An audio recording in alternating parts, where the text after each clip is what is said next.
friends for decades. Ayan. Welcome po. No? Pastor Mark, Pastor Rhea, and Pastor Jen. Ang aming mga kumare at kumpare. Praise God. Hallelujah. Amen. Amen. Alright, sige. Simulan na po natin. While we are still in our journey of unlocking, or journey of serving the Lord. Yan po yung ating for the entire year na pinag-uusapan. Serving the Lord, paglilingkod sa Panginoon.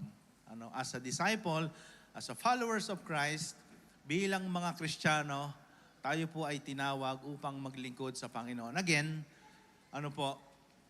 the fruit of your relationship with God is your service. Hindi po doon natatapos ang ating pagiging Christian or yung ating Christian journey doon lang sa to know Christ.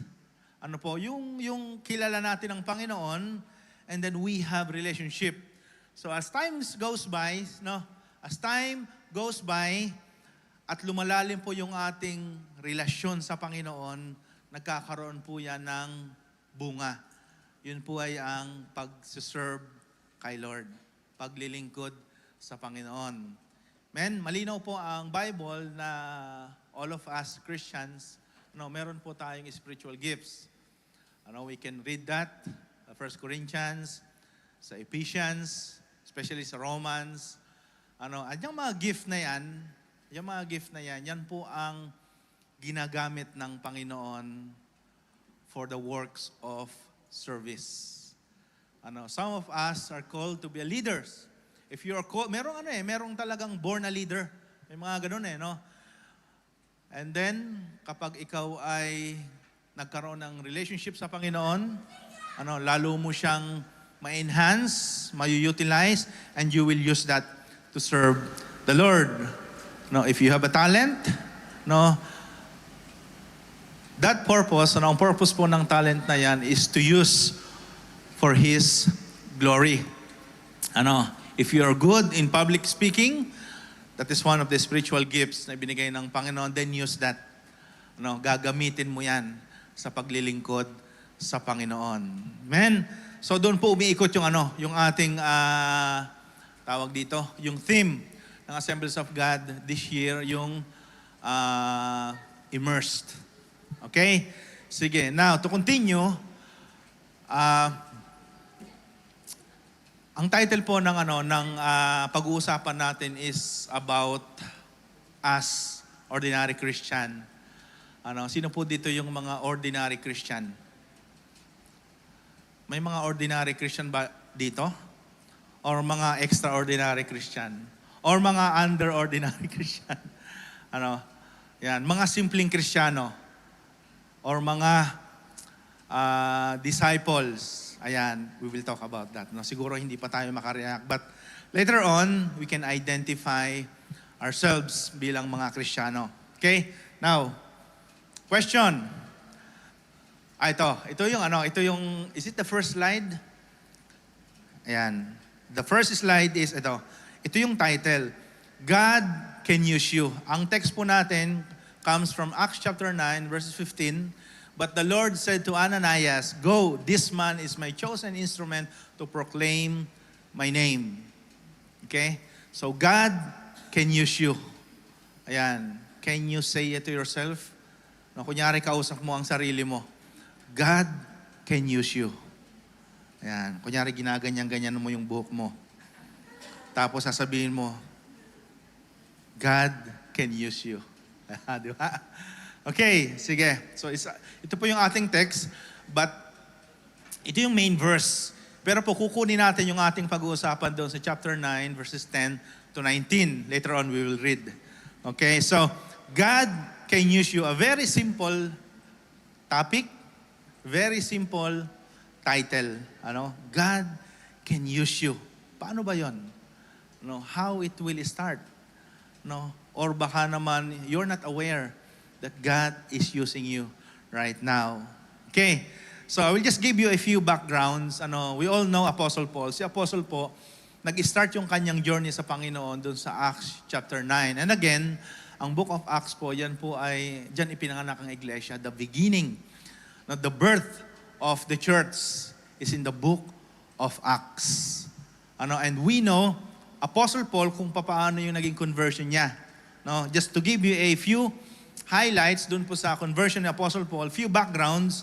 Una, Saul was firstly persecuting Christians. No? Ito ang trabaho ni Apostle Paul. No? He firstly persecuting Christians and obtained authority from the high priest to arrest believers in Damascus. Beginning of chapter 9, ito yung kanyang purpose. Para ipapatay, arestuhin ang mga Kristiyano. Yun po yung kanyang purpose. Pangalawa, on the road to Damascus, it's just a review. Alam po natin. So, Damascus Road, dyan sa may Alcoces, Damascus Road. A bright light from the heaven flashed around him. Joke lang po yun hindi po dyan Hindi dyan yung Damascus. Okay. On the road to Damascus, a bright light from heaven flashed around him. Ito yung eksena, Habang siya po ay papunta sa Damascus para i-persecute ang mga Kristiyano, ang mga Christian katulad natin, katulad ninyo, mga ganyang klaseng Christian. Mga ordinary Christian, ang gusto niyang i-persecute, gusto niyang ipapatay, gusto niyang arestuhin, ibalik sa Jerusalem, and then ikulong. Obtained from authority, and he fell to the ground. Ito na, while on Damascus Road, bright light from heaven flashed around him, tapos nabulag siya. Next,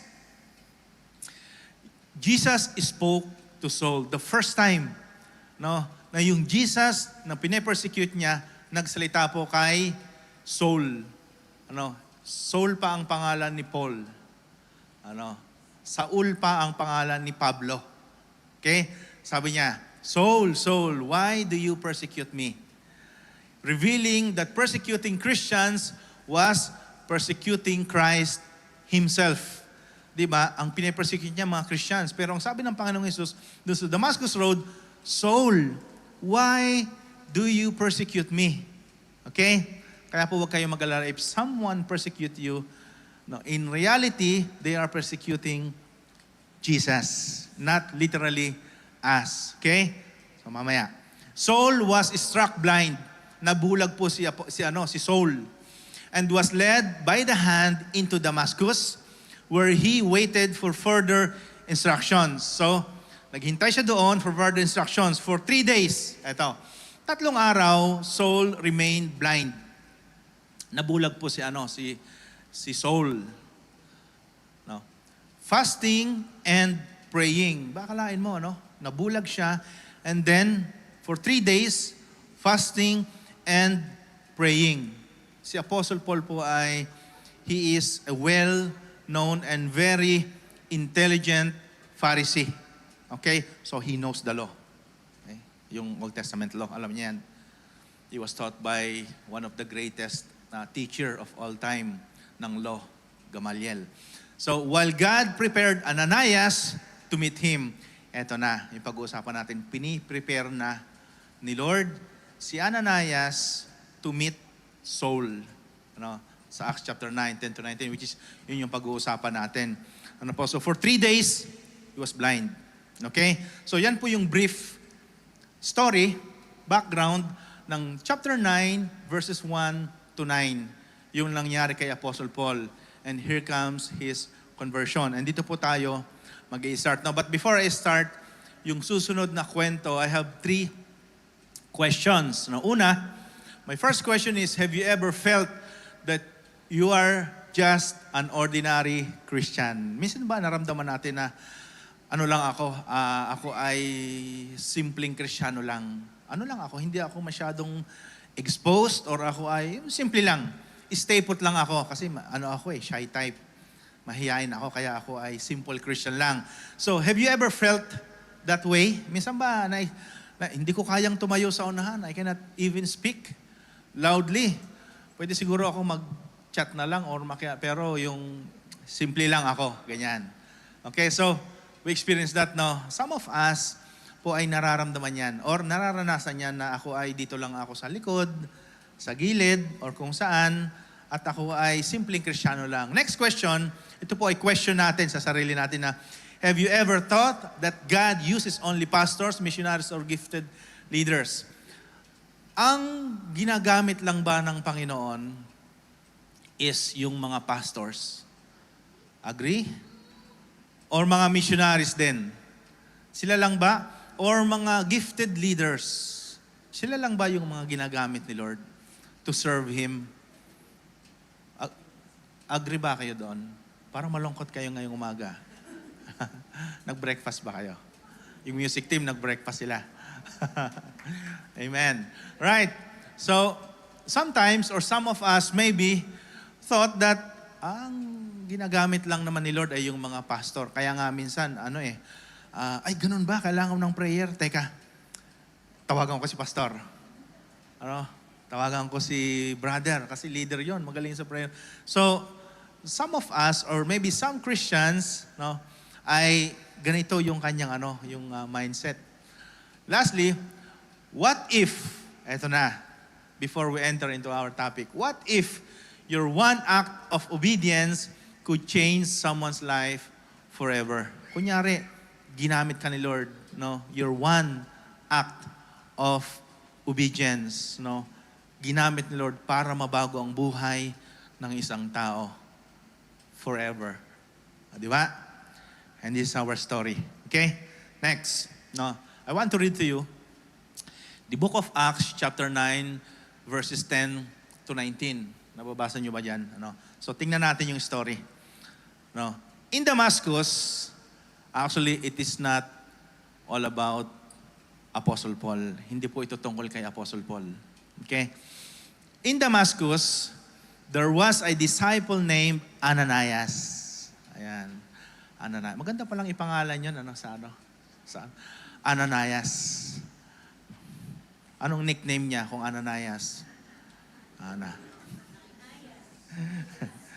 Okay, sige. In Damascus, there was a disciple named Ananias. The Lord called him in a vision. Nagpakita si Lord sa kanya sa vision. Then, yes, Lord, he answered. Sumagot agad si Ananias. Verse 11, the Lord told him, go to the house of Judas on Straight Street and ask for a man from Tarsus named Saul, for he is praying. Sabi ni Lord sa kanya sa vision, vision, punta ka doon sa Straight Street and ask, ipagtanong mo, a man from Tarsus named Saul. Kasi 3 days na siyang bulag, nagfa-fasting at nagpe-pray. Okay? Now, in a vision, he has seen a man named Ananias. Kinuwento ni Lord, Paano kaya kung sa atin mangyari yun, In a vision, he seen a man named Ananias come and place his hands on him to restore his sight. Paano kaya kung ganun yung instruction ni Lord sa atin? Sabi niya, Jake, pumunta ka doon sa Straight Street. Meron doong tao, ang pangalan niya ay Saul. Siya ay 3 araw ng bulag, praying and fasting. Tapos, Jake, may nakita siyang vision. Ang nakita niya sa vision niya, si Jake, nagpunta sa kanya. Tapos nilay yung hands, and then pinag-pray. Lord, tama ba yan? Ako ba yan? Baka ibang Jake yun, Lord, ha? Ayan. Verse 13, Lord, Ananias answered, I have heard many reports about this man and all the harm he has done to your holy people in Jerusalem. May reklamo agad, sabi niya, Lord, I heard many reports. Ang dami kong nabalitaan dito sa taong ito. This man and all the harm he has done with your holy people in Jerusalem. Grabe yung ginagawa nito. Kilala namin to, Lord. Pinipersecute nito yung mga holy people. Kaya sabi nito, and he has come here with authority from the chief priest to arrest all who call on your name. Alam mo ba, Lord, na kung ba't siya nandoon? pumunta siya doon, Lord, para arestuhin yung mga katulad namin. Ano, sabi dito? He has come with authority from chief priest to arrest all who call on your name. But the Lord said to Ananias, "Go. This man is my chosen instrument to proclaim my name in the Gentiles and their kings and to the people of Israel. I will show him how much he must suffer for my name." Then Ananias went to the house and entered it. Wala na, no? Sumunod na lang si Ananias. Placing his hands on Saul, he said, sabi niya, no? Ito ang eksena. Nung sinabi sa kanya ni Lord na pumunta ka doon, may pangalang Saul. Tapos, 3 days na siyang bulag, gutom, at nagpe-pray siya. At nakita niya sa vision niya, ikaw, Ananias, na ikaw ay naglay ng hand sa kanya, tapos pinag-pray siya. Tapos medyo nagreklamo ng konti si Ananias, di ba? Pero yung next verse, Ananias went to the house and entered it. Okay? So, placing his hand on Saul and said, sabi niya, Brother Saul, Brother Saul, Brother Saul, the Lord Jesus who appeared to you on the road as you were coming here, He sent me so that you may see again and be filled with the Holy Spirit. Immediately, something like scales, parang mga kaliskis, fell from Saul's eyes and he could see again. So after that prayer, nakakita muli si Saul. He got up and was baptized. And after taking some food, he regained his strength. Sino sa tingin niyo ang nagbaptize sa kanya? Pagkatapos niyang makakita, got up. Who do you think? Si Ananias. Di ba? So look at the story. Look at the story. Now, kunyari ako yung gagawa ng kwentong ito, kung paano nagsimula si Apostle Paul sa kanyang journey. Alam natin yung history ni Apostle Paul. If I will be the one who will write the story of Apostle Paul, maybe I think of great people. Gagamitin ko yung mga kilalang Bible, maybe I will use Peter. Kakatapos pa naman to ng Pentecost. Talagang filled ng Holy Spirit yung mga apostle. Maybe I will use Peter. Or maybe I will use Apostle John. Or maybe one of the disciple. Ayan. Bago po si Saul ay naging Apostle Paul, ang ginamit niya ay ordinary Christian. Amen? Katulad natin. In fact, ang tawag po ng Bible, minsan may mga mahabang introduction, before they start introducing a one believer or a known Bible character, Pero ang description po ng Biblia kay Ananias is just a disciple.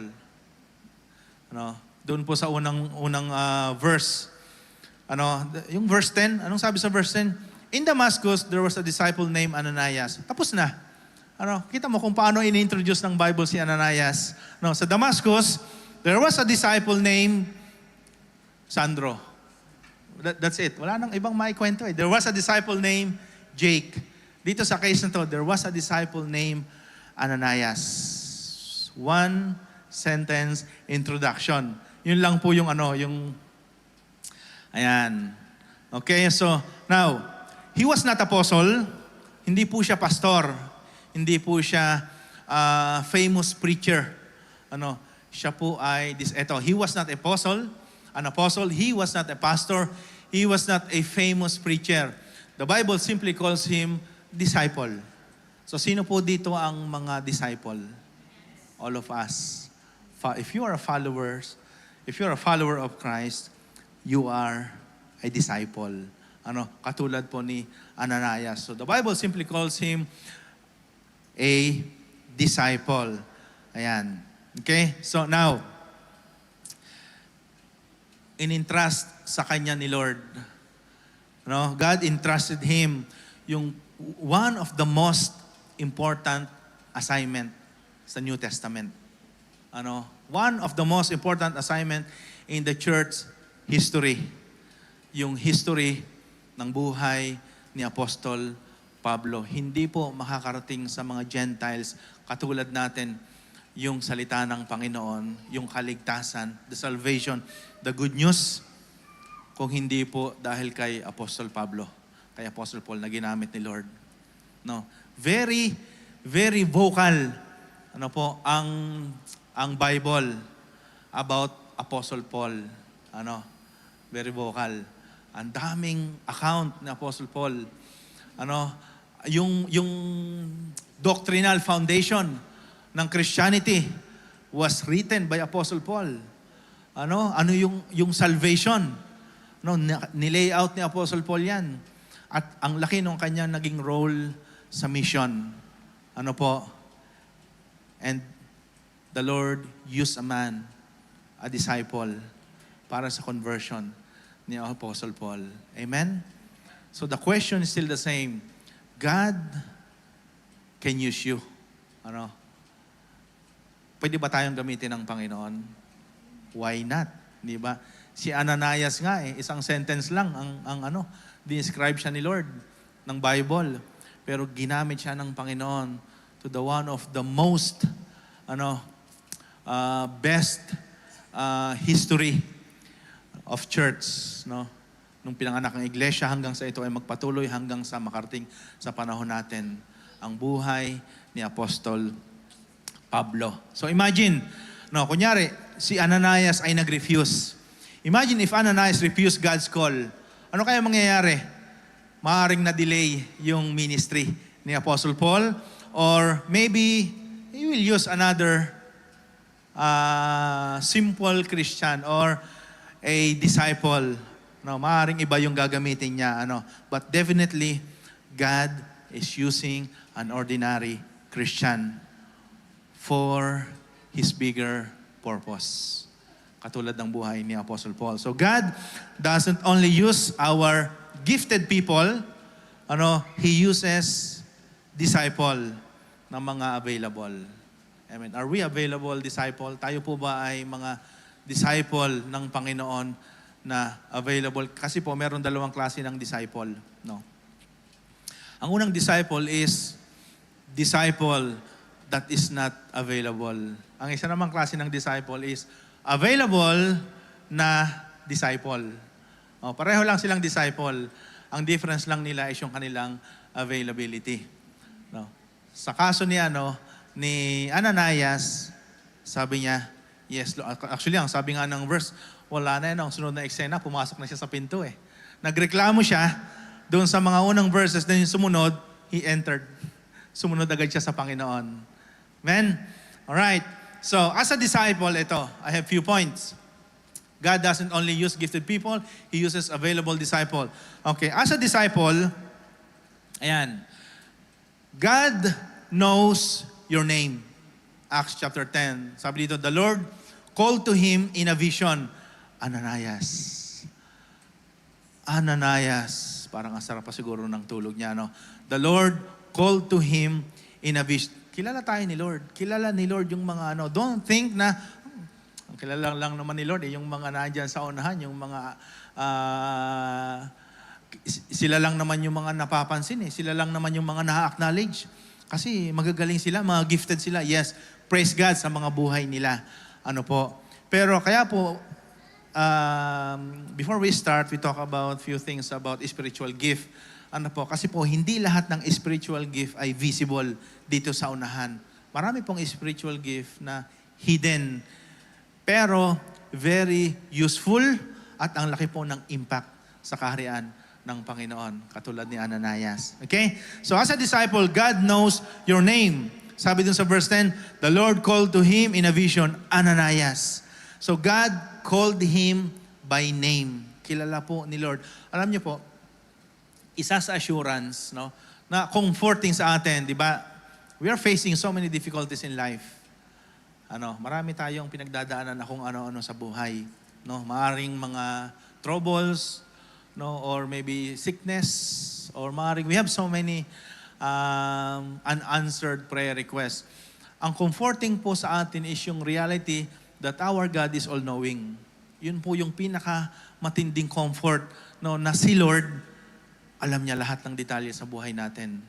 Ano, and He knows our name, Ananias. Ano, ang sabi nga ng Bible, even the count of your hair, alam ni Lord kung ilan yung strand ng buhok mo. Alam ni Lord kung ilan. God knows your name, kapatid, as a Christian. Amen? So Ananias wasn't seeking a public ministry. Simple lang siya eh. Hindi nga siya nababanggit eh, no? Ang haba-haba ng Acts 1-9. Pero meron doong Ananias, pero ibang Ananias naman yon, asawa ni Sapphira or Sapphira. Ano, yun naman ay, actually there are 3 Ananias sa book of Acts. Yung dalawa, they resist the will of God. Ano, yung isa naman, asawa ni Sapphira, namatay naman siya dahil sa Pira. Okay? So, yung isa naman is doon sa later chapter, no? Pero this Ananias is different. Okay? So, i-research nyo lang po yun kung bakit siya namatay sa Pira. Okay? Now, Ananias wasn't seeking a public ministry. He was simply living faithfully. Siya po ay simpleng Kristiyano, a disciple of Christ that is living faithfully. Tapat po siyang namumuhay at sumusunod sa Panginoon. So many Christians think, I'm just an ordinary church member. Yan yung iniisip natin minsan, no? So many Christians think, I'm just ordinary church member. Dito lang ako sa mga gilid-gilid. Ako ay ordinary lang, normal lang. But God knows your name, kapatid, your heart, even your gift. Alam ni Lord yon. Dadating sa point na ilalagay ka ni Lord doon sa porte mo at gagamitin ka ni Lord doon. Doon ka ilalagay ni Lord. You will be useful, no, on that area ng buhay. So, yun po yung iniisip, no, ng some of the Christians. No, kung saan ka tinawag ni Lord, doon ka niya gagamitin. Okay? Doon mo magagamit ang spiritual gift mo. Okay, pangalawa, next is God gives a specific assignment. Si Lord po nagbibigay siya ng specific assignment. No, based dito sa sa story ni Ananias. Verses 11-12. God told Ananias exactly where to go, whom to meet, and what to do. Kaya lang po, hindi po pinakita kay Ananias yung future. Hindi pinakita kay Ananias yung whole plan. Kung pinakita kay Ananias, pumunta ka, mag-lay hands ka dito kay Saul, kasi later on siya ay magiging Apostle Paul. Siya ay magpa-plant ng many churches. Tapos siya ay magiging martyr for the sake of kung sinabi lahat ni Lord yon, ay talagang nagmamadali yon. Baka teka Lord, magluluto muna ako, baka gutom siya eh. Talagang special. No? Pero meron pang complaint si Ananias, Lord naman, ang purpose nga niya kung ba't siya nandito para i-persecute kaming mga Kristiyano eh. Para kami ay patayin.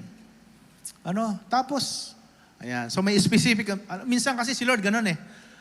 Minsan tayo, ma-question lang talaga tayo, Lord, ano ang gagawin ko to? Pero baka namang walang mangyari sa akin ito. Lord, narinig ko yung preaching na yon, tapos sige Lord, magsiserve ako sa iyo, every week, attend ako, I will worship you. Baka naman, Lord, anong mangyari lang sa akin? Baka naman, no, God sometimes will not reveal the whole plan. Hindi po minsan nire-reveal ni Lord. Pero, specific lang siya kung ano yung gagawin mo ngayon. Amen? So, God told Ananias exactly where to go, whom to meet, and what to do. He didn't receive the whole plan. God rarely shows us the whole journey. He simply asks us to trust Him with the next step. God gives gifts so we can accomplish His assignment. So your gift is connected to God's mission. Kapatid, ang spiritual gift po, this is something na meron sa atin na si Lord ang nagbigay niyan sa iyo for the purpose of mission. For the purpose of salvation of others. Kahit na ano pa yan, na spiritual gifts. Amen? So maraming mga spiritual gifts, no? Sa Romans, 'di ba, merong prophecy, teaching, encouragement. It's a spiritual gift. No, nakamit na ba kayo ng tao na ang galing niya mag-encourage? Kahit bagsak ka na, pag narinig mo yung kanyang boses, may encourage ka. That's a spiritual gift, kapatid. God will use you, for that gift. Ayan, meron namang giving. Merong kapatid tayo na giver. Yung maluwag sa kanyang mag-abono, magbigay, it's a spiritual gift. Merong ganyan. Maluwag sa kanyang mag-bless. Ayan, yan po ay spiritual. Ginagamit ni Lord yan. Ayan. So, mercy, merong maawain. Yung hindi salita lang, kawawa naman yun. Hindi, yung talagang maawain. Kinikater niya kapag siya ay naawa, that's a spiritual gift. That's in the Romans, Romans 12, Sa Corinthians naman, meron namang tinatawag na word of wisdom. Meron namang, na-meet niyo na ba yung Christian na grabe yung wisdom niya, na kapag nagbigay siya ng advice, parang na-enlighten ka. That is a spiritual gift. If you have that gift, use that. Gamitin mo siya to introduce Jesus for their salvation. That is a spiritual gift. A word of knowledge. Ayan, spiritual gift yan. Faith, that is spiritual. Merong tao na na kahit bagsak na, pero ang taas pa rin ng level ng kanyang faith. No. God will provide. Si Lord ang bahala sa atin. Ayan, ang taas ng level that is a spiritual gift. You can use that. Healing. So meron namang Christian, in rare cases, or maybe in other place, ay maraming mga ganong Christian na kapag pinag-pray ka niya, you can experience healing. May mga ganyan. That is gift, is spiritual gift yan. Nasa siya? Nasa Corinthians, Corinthians chapter 12. Discernment. Discernment of spirits. Pero hindi ibang discernment. Yung discernment that full of wisdom. Hindi yung discernment na na judger. Alam mo yung judger? Ito, to? Wala to eh. Hindi gano'n, kundi discernment of spirit. Whether left or right, whether go or not to go. Discernment. Meron namang speaking in tongues. Last night we talked about speaking in tongues sa aming OHB. Minsan kasi, in our prayer, minsan, napagkwentuhan namin, bakit ba itong Filipino vocabulary, konti lang. Maraming mga English terms na walang corresponding Tagalog translation. Kunyari, cute. Ano ba ang Tagalog ng cute? Kuti. Tinagalog mo lang na ganun. So, ang daming mga term. Ngayon, kaya minsan po, minsan sa Arabic, halos lahat ng terminology meron ang Arabic.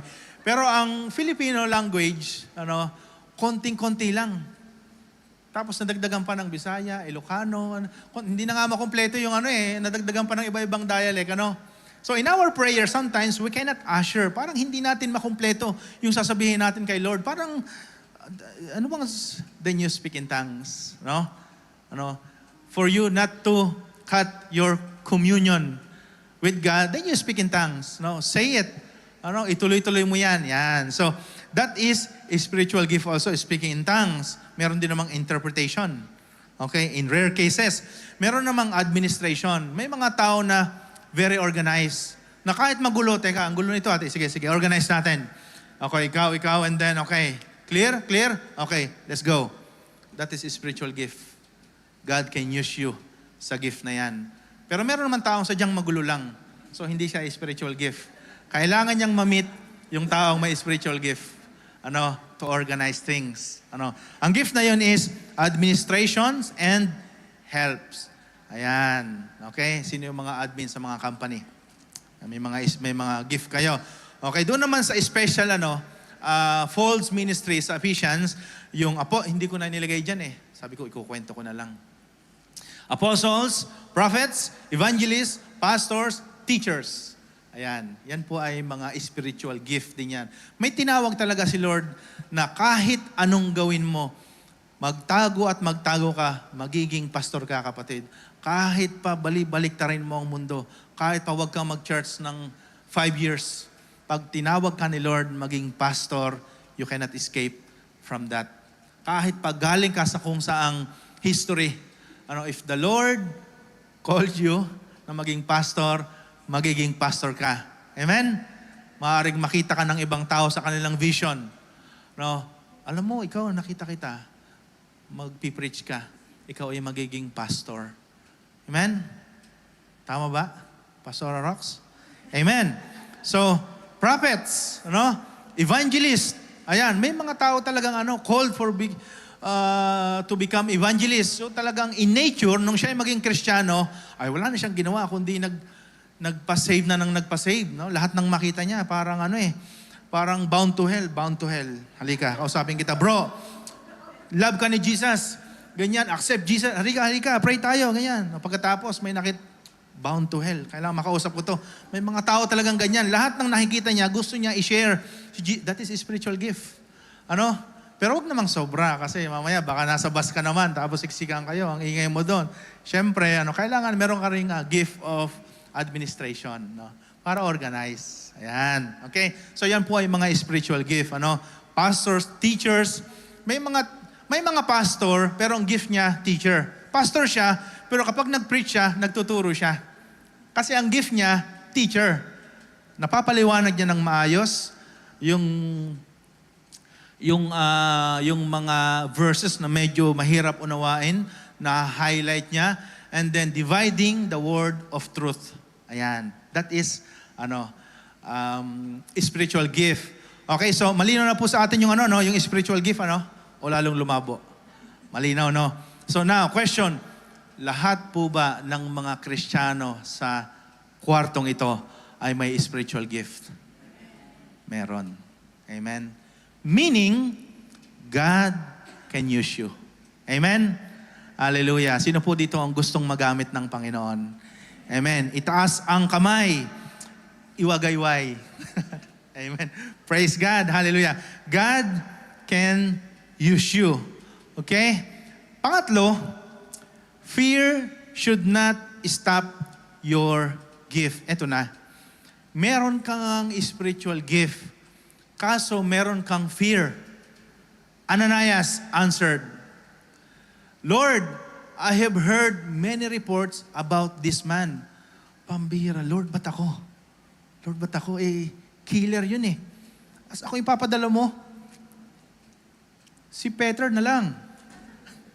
Di ba? Lord, si Peter na lang kasi matapang yun eh. Kaya, ba't ako, Lord? Ako ay normal na disciple lang. Wala kang mahabang introduction sa akin eh kasi disciple lang talaga yung affiliation ko eh. 'Di ba? Tapos killer siya, Lord. Lahat ng mga Kristiyano ipapapatay niya. Kakalad ka rin niya, dadalhin niya sa bilangguan para i-persecute.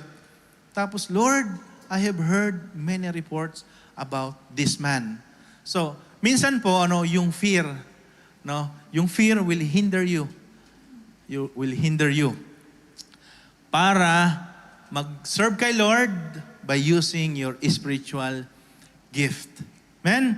Yan. Okay, so, he knew Saul's reputation. Kilala niya si Paul. Siyempre, kilala niya kasi kalat yung balita na itong taong ito. Di ba? And then Saul arrested Christians. Alam niyo po ba yung panahon ni King Nero? That is right after nung nagsisimula ng church. It is history. Wala siya sa Bible. But in the history, kung paano nila pinapakain sa layon yung mga Christian. Kung paano nila nilalagay sa arena, bubuksan yung den, lion's den, magtatakbuhan yung bata, pinagpapasapasahan pa nga, and then later on, ganong klaseng persecution na hindi po persecution na inaasar lang, Christian, ganyan, Christian. Hindi po ganyang persecution. That's very light persecution. Yung persecution nila noon is, wala ka pala, hindi yung praise the Lord ka pala eh. Hindi ganyang klaseng persecution. That is nothing compare to the persecution na na-experience nila. And then si Saul, siya po yung leader ng mga nagpe-persecute sa mga Christian. Ano?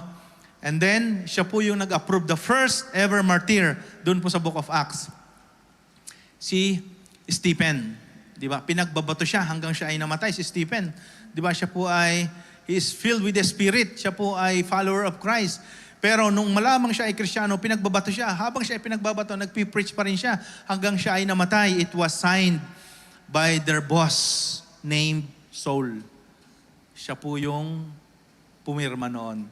Okay? So, ganyang klaseng tao yung iniuutos kay Ananias para puntahan at i-baptized. Ilay ng hands, tapos i-baptized. Okay? Now, kunyari, tayo yon. Makakatakot yun, no? Ano? Pero sa panahon natin, wala namang ganun eh. Sa panahon natin, siguro yung mga simple ano lang na, bro or sis, meron tayong isang kapatiran na meron siyang mga friend, no? Na let us care for them. Let us demonstrate how the love of God para sa mga katulad din nila, ganyan. So let's ganun lang kasimple, no? No, pero minsan may fear tayo. May fear tayo. Kinuwento ko kagabi yung experience ko. When I was new dito sa UAE, weeks pa lang ako noon. Tapos meron ako isang kasama sa site na nag-birthday. Diyan sa may somewhere in sa Atwa yata yun. Then punta kami dun sa rooftop. Di ang dami. Ngayon, nung nagiinuman na. Eto na, nagiinuman. Nasa gilid lang ako kasi ang target ko lang talaga yung lechon belly. Yun lang talaga ang target ko eh. Yun lang. Ngayon, yung mga kasama ko, bago kami umalis, sabi nila, ready sila. Talagang iinom kami ngayong weekend. Ganyan, ready kami. Ganyan. Tapos, eto na. Pagdating namin doon, nagtaka ako. Biglang bumait yung mga kasama ko. Nandun lang sa gilid, hindi nag-ano lang din, na kumakain lang. Pagkatapos nag-uwian na, ganyan. Then sabi ko sa isang kasama, ano nangyari doon? Kala ko ba ready sila? Then sabi sa akin, nung isang kasama niya kasi sa church yung mga bisita. Kaya, kasama niya kasi sa church yung mga bisita. Ngayon, kaya. So siguro, pagpunta niya daw, na-ready siyang nakita, naku, mga ka-churchmate ko to So, hindi gano'n, no? Ayan. So, wag po tayong matakot demonstrating the goodness of God through our gift, spiritual gift. If you are good in speaking, then speak fluently. Tell them to anyone about the goodness of God. If you are good in administration, organize things properly, and then acknowledge God as the giver of this gift. Or kung ano man yan. If you have the talent also is a spiritual gift. Ayan, you can use it. Ayan, amen. So next.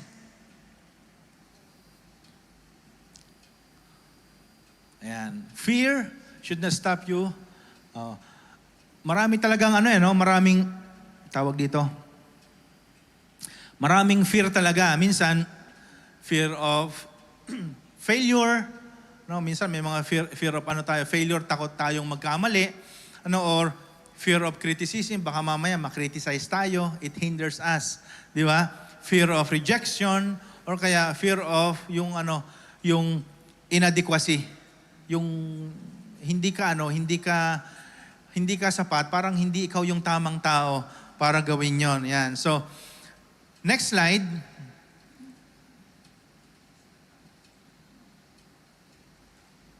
Number 3. Ayan. Next slide. Sabi dito. Sige, go to next slide. Yan. Meron ako kinuhang verse na Tagalog eh. Tinagalog ko para intense. Para mas maunawaan natin. Sabi dito, samantala, patuloy ang pagbabadta ni Saulo na maipapatay ang mga alagad ng Panginoon. So, ganyang klase maipapatay. Yan yung terminology sa Tagalog. Lumapit siya sa pinakapunong pari ng mga Hudyo at humingi ng mga sulat para sa mga sinagoga sa Damasco upang ipapatay. Madakip niya at madala sa Jerusalem ang sinumang lalaki o babae matagpuan roong kaanib sa daan ng Panginoon. So talagang ipapatay. Yun talaga, death talaga. Ganyang klaseng persecution. So kung hindi ka ba naman matakot, ano? Ayan. So, fear of inadequacy. So, courage is not the absence of fear. Yun daw. Sa paglilingkod sa Panginoon, yung tapang po natin, it's not because yung fear is absent. No? Not absence of fear. Because courage is obeying God even while you are afraid. Yung pala yung courage. Pag pala sinabi mong, sige, Lord, I will serve you regardless. No? Ikaw ay matapang. Hindi pala ibig sabihin nun ay walang fear. Pwede kang maglingkod kay Lord na merong fear. Kunyari, ako, nandito ako sa unahan. I'm full of fear. Ano? Pero, I have the courage. So it doesn't mean na kapag ikaw may courage, walang fear, hindi po. Ang fear, lagi siyang nag-i-exist. No? Pero, but faith obeys even when fear is present. Yung faith talaga yung nagigibabaw doon. Ito, faith obeys when fear is present. Ayan, yung ating paring pananampalataya sa Panginoon. And then next, ayan, eto na, God already has a bigger plan. Palaging meron pong malaking plano si Lord. Yun po yung lagi nating tatandaan bilang mga Kristiyano. No, laging may plano si Lord. Hindi po nauubusan ng plano si Lord. Laging may plan si Lord sa ating buhay. God replied, "Go to this man. He is my chosen instrument." Malaking statement yon. Malaking statement ni Lord yon. Dito sa 15 to 16. No? Ananias saw a persecutor. Kasi kilala ni Ananias si Saul. Ang nakita ni Ananias nung tinawag siya ni Lord, ang nakita niya, persecutor. Pero ang nakita ni Lord, preacher. Nakita mo? Ibang tumingin ang Panginoon. Ananias saw danger. No? Very danger. Very danger this man.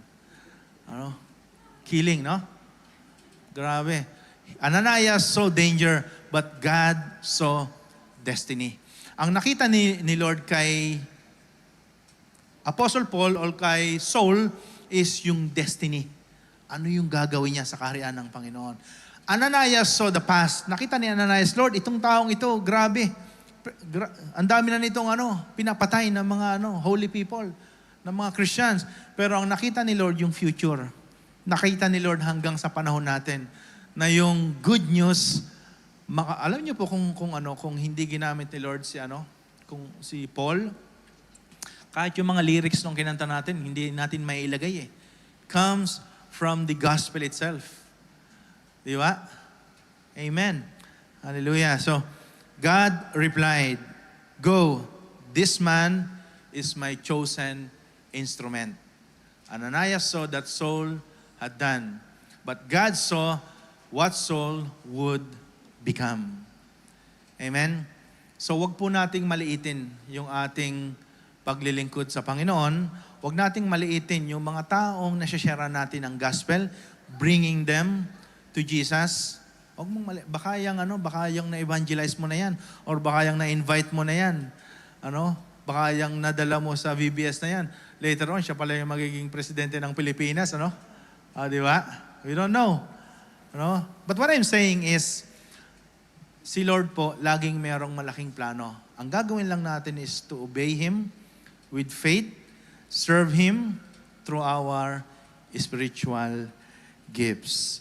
So we often cannot see what God is doing through our obedience. Ayan. Okay? So next, lastly, ito. Use your gift with love. So ito ang mahalaga sa isang Christian, sa isang disciple. Use your gift with love. Sabi doon sa 17, nung ma-encounter ni Ananias si Saul, the persecutor, nung ma-encounter niya, sabi niya, Brother Paul, or Brother Saul, kapatid na Saul. Kapatid, di ba? Kung ikaw yon, kilala mo siya. Tapos, sabi sa iyo, Bobet, puntahan mo yon at Lord, di ba yan? Ganyan. Okay, then sumunod ka. Then nakita mo na, Naku, bulag. Chance mo na, Naku, bulag. Marami itong pinatay ng mga kapwa ko Kristiyano Eto na, nanghihina. 3 days ng gutom. bulag. Ano kayang gagawin mo? Sabi niya, Ananias, Jake, Justice, June, Bobet, no, lay your hands. Ano? And then sabi ni Ananias, Brother Saul. Yan. So, those may have been the first words of Christian acceptance Saul heard after meeting Jesus. Yung unang narinig ni Pablo or ni Saul, noong ma-encounter niya yung isang Kristiyano, ang sabi sa kanya, Brother Saul, kapatid. Diba? So, use your gift with love. Kahit nanggigigil siguro sa Ananias, no? Sabi niya, pero with the love of the Lord, Brother Saul. Ayan. Amen? So, now, one word lang yung narinig, no? Brother. So, grace always speaks louder than someone's past. Ayan. Hindi niya tinawag na, murderer, andito na ako. O killer, or mamamatay tao. Ito, pinadala ako ni Lord sa'yo. Asan ka ba? Asan ka? Dito ako. Uy, dito ako sa likod mo. Ganyan. Hindi, kundi talagang hinarap niya si Saul, lay down his hand, Brother Paul, ako yung pinadala ni Lord. Yung pinipersecute mo, yung nagpakita sa'yo sa Damascus Road. Now, nakakita na siya. And then right after that, siya ay nagpabautismo kay Ananias. Binaptize siya. Hindi si Philip, di ba? Yung experience si Philip, di ba, sa eunuch, nagkaroon ng teleport. Tapos minaptize niya. Doon walang teleport, talagang brother Saul, it's me, Ananias. Hindi niya tinawag na enemy. Hindi niya tinawag na murderer. So, he welcomed him as a brother. So, he laid hands, and then prayed for him, and then the rest is history sa buhay ni Apostle Paul. Nung siya po ay nakakilala sa Panginoon, and then, ang itinawag sa kanya ay si Apostol Pablo or si Saul. Sa kanya pong mga missionary journeys, meron siyang 3 missionary journeys. Sa bawat puntahan niyang lugar, nagtatayo siya ng iglesia, kumakalat yung Kristyanismo, nagkakaroon ng mga workers, mga pastor, and then lipat naman siya sa ibang lugar, and then hanggang sa kumalat po ang salita ng Panginoon sa mga Gentiles. Siya po ay tinawag sa mga Gentiles. Pag sinabing Gentiles, kasi po, 2 klase ang tao, di ba? That time, mga Jews at mga Gentiles. Mga Hudyo, para sa kanila, sila lang yung the reason kung bakit si Apostol Pablo ay nagpe-persecute kasi sila ay mga Hudyo. At sila lang yung maliligtas. Anything na pinaglilingkuran ninyo, I heard about Jesus. Who is this Jesus? Hindi, Judaism lang. Ang religion noon. Anything aside from that will be persecuted. So, yun lang po. And then, he became the instrument of God used for Saul to regain his sight, si Ananias. And Saul was filled with the Holy Spirit. Na-filled po si Saul ng banal na espiritu ng Panginoon. And so, a person he was determined to kill called him brother. Yung bang naparito siya para patayin si Ananias. Pero nung ma-encounter ni Ananias, Brother Saul. Ayan, tinawag siyang brother. Ayan. So ang tawag diyan ay miracle over or within the miracle. 'Di ba? Miracle yung yung encounter, and then miracle sa ginawa ni Lord kay Apostol Pablo. Okay? So use your gift with love. Ayan. And the rest will be history. Makikita mo na lang kung ano yung gagawin ni Lord sa buhay ng mga tao na masyasyaran mo ng salita ng Panginoon. Alright? So I want to end with this. In this conclusion, tumayo po tayo. We are about to end. Ayan. So, we all know Paul.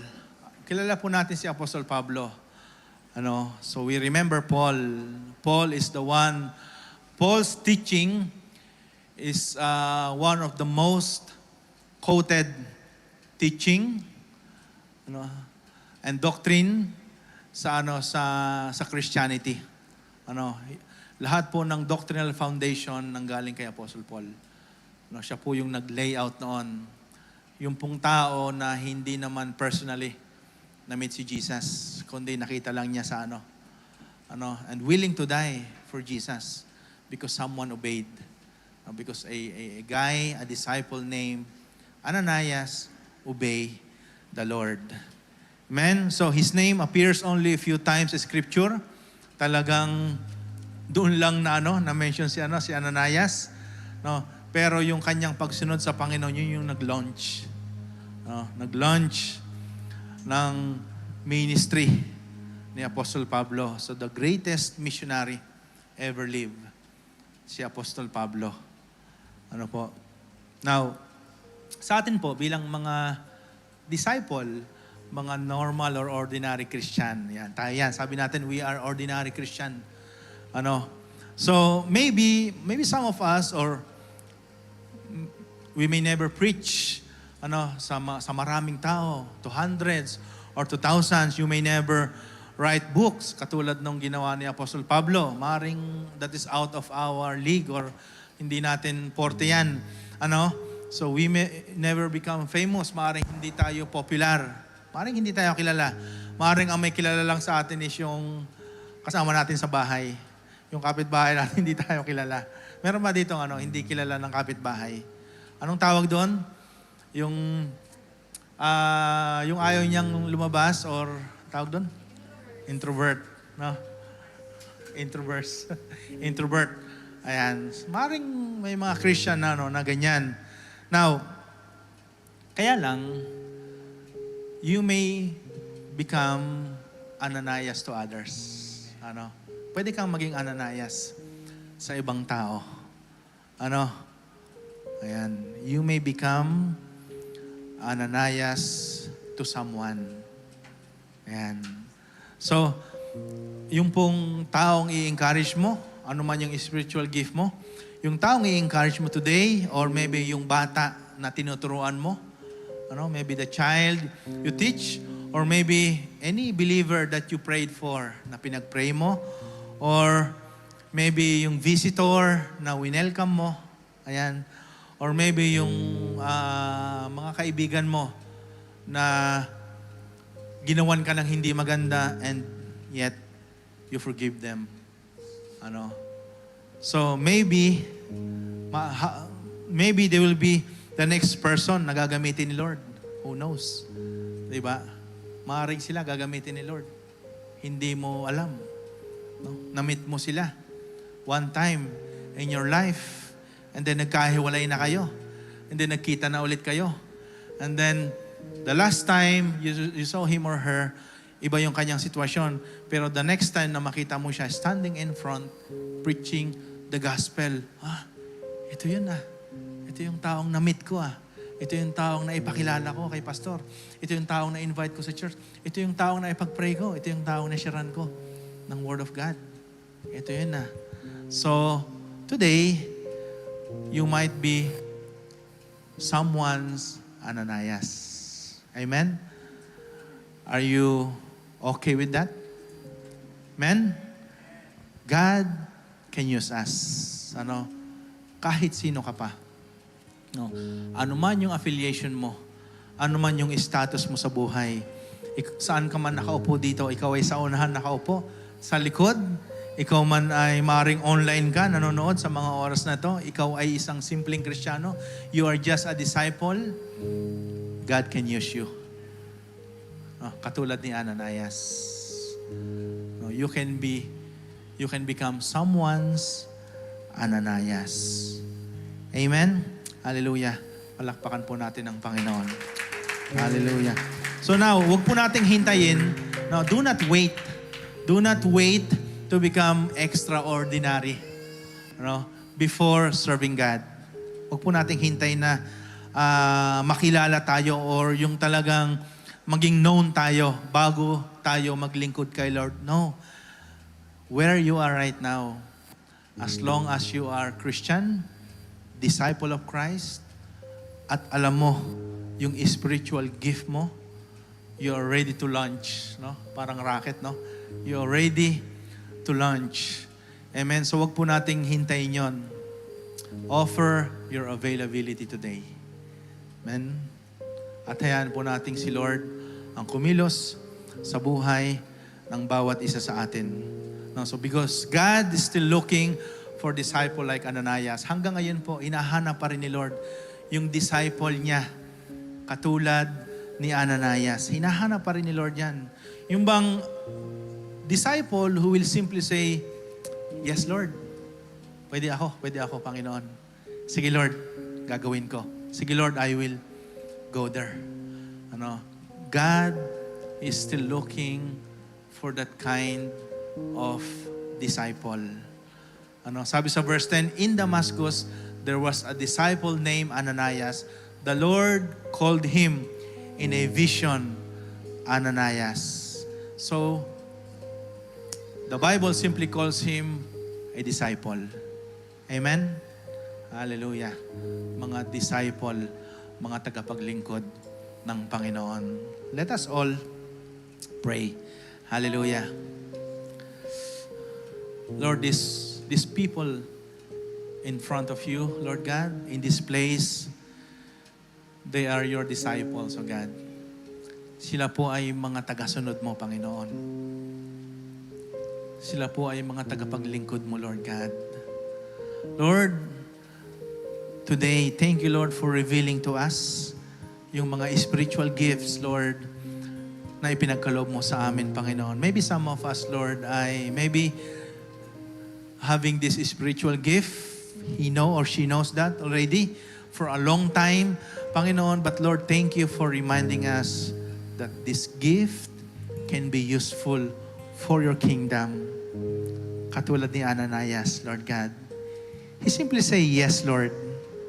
He simply follows you, Lord God. And the rest is history. Sa future ng tao na na-meet niya. Si Saul that becomes Apostle Paul. Lord, these people, Lord God, sa lugar na ito, Lord, they are someone's Ananias, Lord God. Gamitin mo ang bawat isa, Panginoon. Use all of us mightily and effectively, Lord God, kung saan mo man kami tinawag, Panginoon. Proclaiming the good news, sharing the gospel, introducing Jesus to our friends, to our families, at kung sino mang mga tao, Lord, yung ipinakita mo sa aming mga vision, Lord God. Maybe some of us right now, Panginoon, meron ka ng soul na ipinapakita sa bawat isa sa amin, Panginoon. Lord, in the name of Jesus, use your people, Lord God. Fill them with your spirit, Lord God. In the name of Jesus, empower all of us, Lord God, na kami po ay makasunod sa iyong panawagan. And if anyone here who are soul, Lord God, Father, in the name of Jesus, I pray for them. Yung mga kapatid namin, Panginoon, na umattend or ngayon lang naka-attend, Panginoon, Lord, alam namin, Panginoon, na kinausap mo sila, Lord God. You have a big plan for all of them, Panginoon. Salamat sa iyong salita. Salamat sa iyong pagmamahal, Panginoon. And from this moment on, Lord God, all the people, Lord, that will be around us, Panginoon, na hindi ka pa nakikilala sa mga oras to, Panginoon. Lord, use us. Gamitin mo ang iyong mga lingkod. Gamitin mo ang iyong mga disciple. Hallelujah. Salamat po, Panginoon. Purihin ka, Lord God, at dakilain ka sa buhay ng bawat isa. And all the disciple of Jesus Christ in this place will say amen. Amen. Amen. God bless you. God bless you. Sige po. Ituloy po natin sa ating communion. Today is the first Saturday of the month. Ano po? So every Saturday of the month, ginagawa po natin yung ating Holy Communion. Ayan. Alright? So, may I ask everyone to please fall in line, ano po, at kuhanin natin yung yung ating mga emblems. Ayan.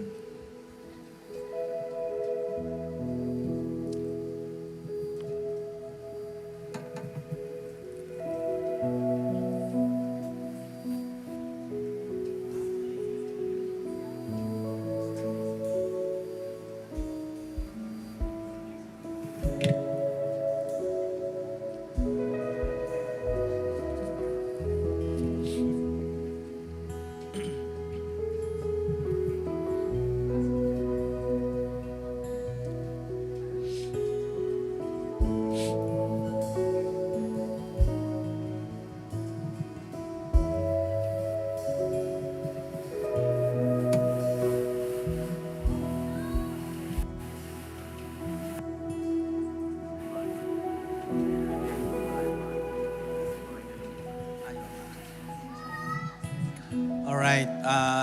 Ito po yung mechanics ng ating emblem. Yung dalawang layer po ito. Yung ibabaw is, yan yung bread. And then the next layer, yan naman yung juice. Ayan. Okay? So, this is how you will open. So, first layer muna.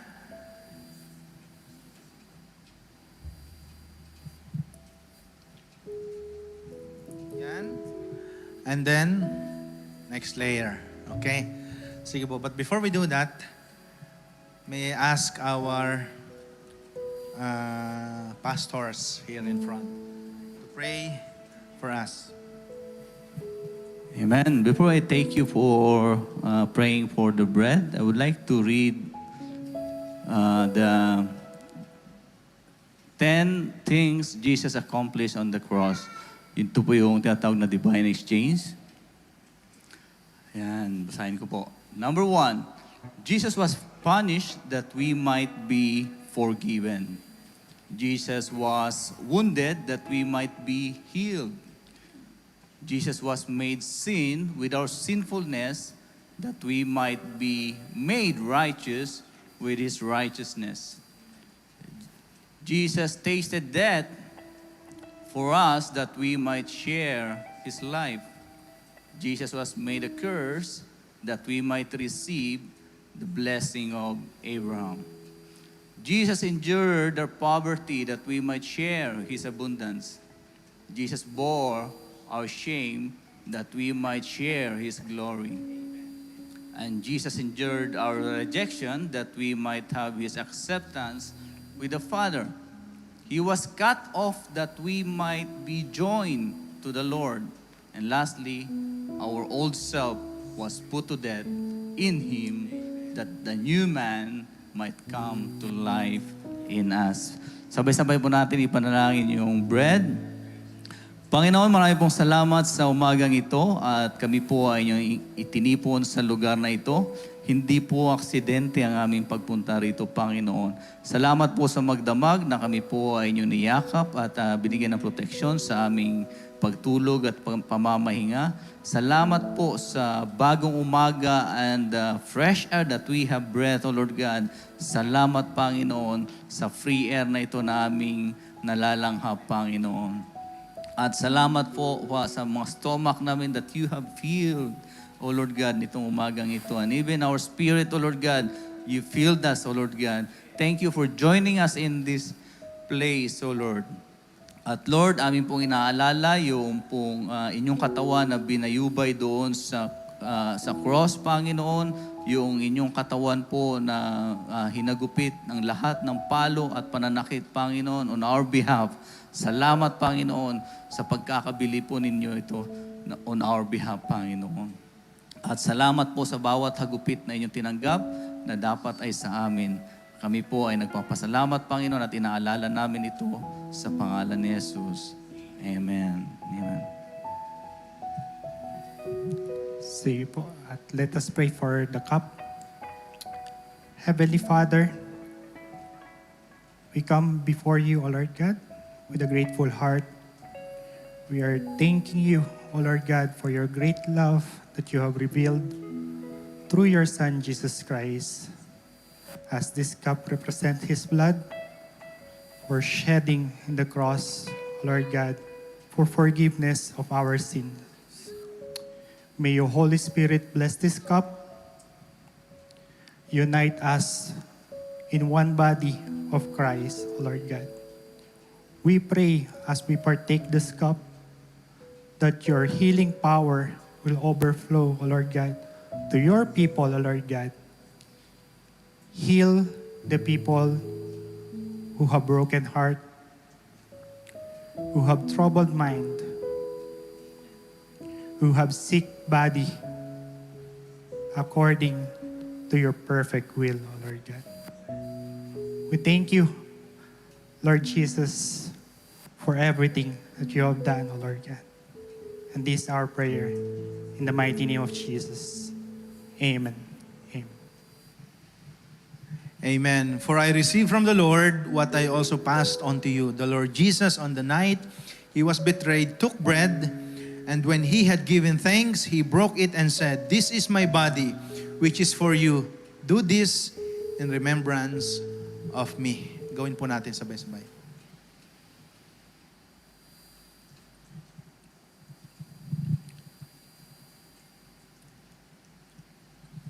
In the same way, after supper, he took the cup, saying, "This is the cup, is the new covenant in my blood.